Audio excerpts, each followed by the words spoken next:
Massive result for City as they beat Brentford 1-0 at the G-Tech Stadium. Courtesy goal from Erling Haaland, his 18th in 11 games in all competitions. That is just absolutely insane. This comes on the day that Crystal Palace lose their 19 match unbeaten run to Everton. Jack Grealish scoring a very important goal for City, but in Everton colours. And it also comes a day after Liverpool lose their second league match in a row and their third match in all competitions. Huge weekend. The icing on the cake would have been Arsenal dropping points to West Ham yesterday. But still, good weekend nonetheless. I guess also losing Rodri is a massive blow also just because of the fact that like he's still trying to regain some sort of stability on the field. He can't play a full 90 minutes. He's currently he was playing with a lot of discomfort prior to the hamstring pull today. It was reported, I believe, either before or after the match away to Monaco during midweek. So yeah, look, that's a really tough blow.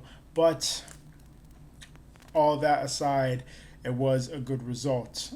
However, the performance was kind of more so what I was really looking into because of the fact that you would expect the 3 points for City today against Brentford, but since City haven't really been performing all that well in over a year, to be quite honest. I was really hoping that just looking for some steps in the right direction. And there are, but it just doesn't really seem to be hitting the way that it should, right? You think about the first half in the Brentford match today, City, 72 or 75% possession, but only registered like about four shots. That's not really good.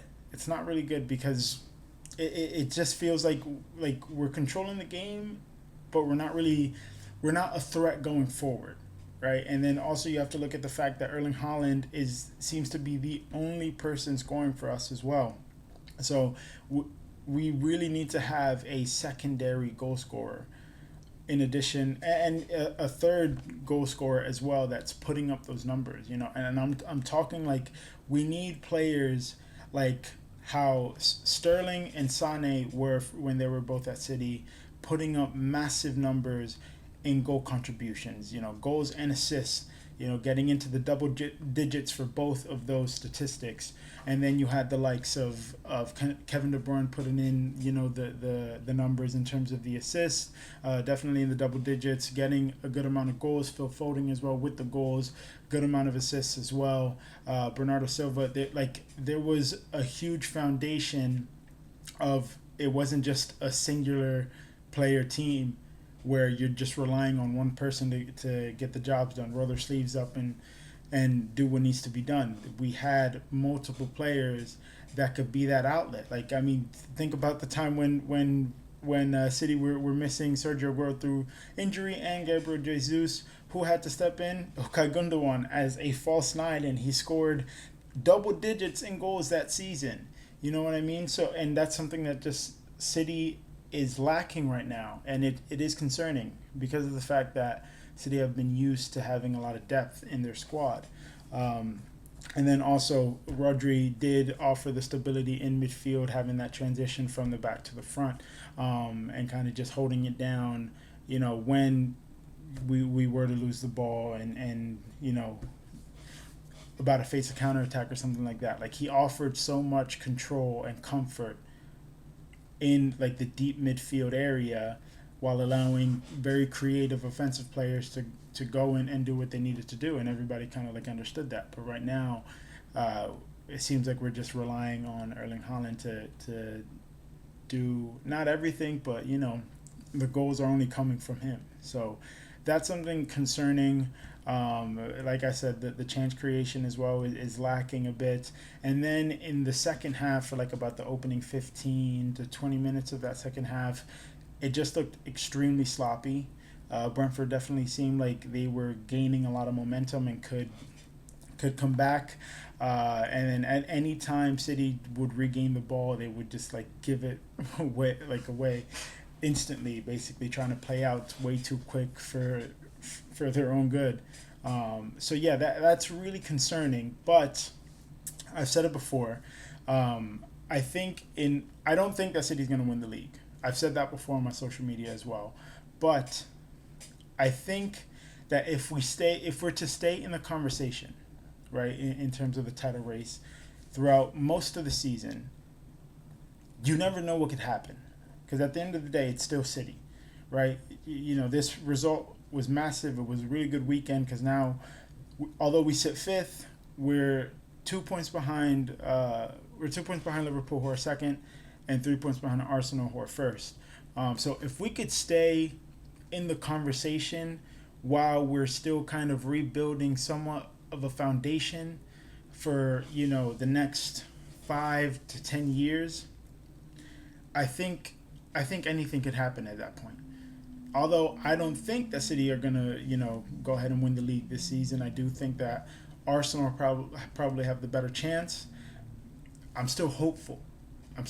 So as long as City stay in the conversation, I think you can't really call it till much later on, deep into the season, right? And it's still early. It's 7 games played. But yeah, Arsenal are definitely looking like the best team to go on and win it, because they already have a really solid foundation. They already have a very solid foundation with a strong core of the team. Like, Saka is extremely important. Odegaard, although he did pick up an injury yesterday, he's a core part of that team. Timber, who else? Martinelli, although he's not really necessarily starting. Like, a lot of those players have been there and been together for a number of years now. They understand that. And Arsenal just added the supplements that they needed. A lot of backup players as well for when those injuries happen that could come in. And they good quality backup players as well who could push for a starting position also. So, yeah, and then you have Liverpool, who are in this kind of like also somewhat of a rebuild because of Arne Slot's.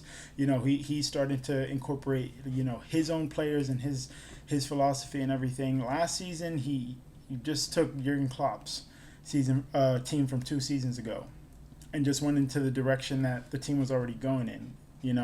Now this season he could take whatever players he wants, bring him in, take out whatever player he wants to take out, and steer the boat in the direction that he wants to take the boat in, right? And then same with City.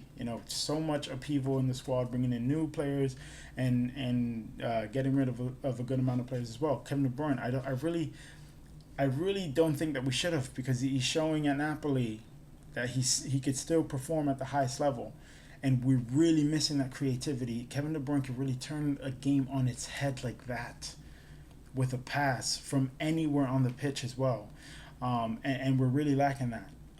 So yeah, for right now, I do think that Arsenal look the strongest. City do have a lot to work on in terms of the controlling the game, but also controlling it with a purpose. And Liverpool just, I guess, same aspect, because they're just allowing teams to have too many chances as well. They're having a lot of creativity issues also, but it's new players that are into the squad and have to get used to everything in the league. So yeah, it's an interesting one. But yeah, that's all I got for now. That's my match reaction. It was a huge result because we need to stay in the conversation, although it is early days still. But if we're in the conversation as long as possible, you never know what could happen, especially since City have so much experience in proper title races where they have to stay switched on. They can't afford to be switched off at all.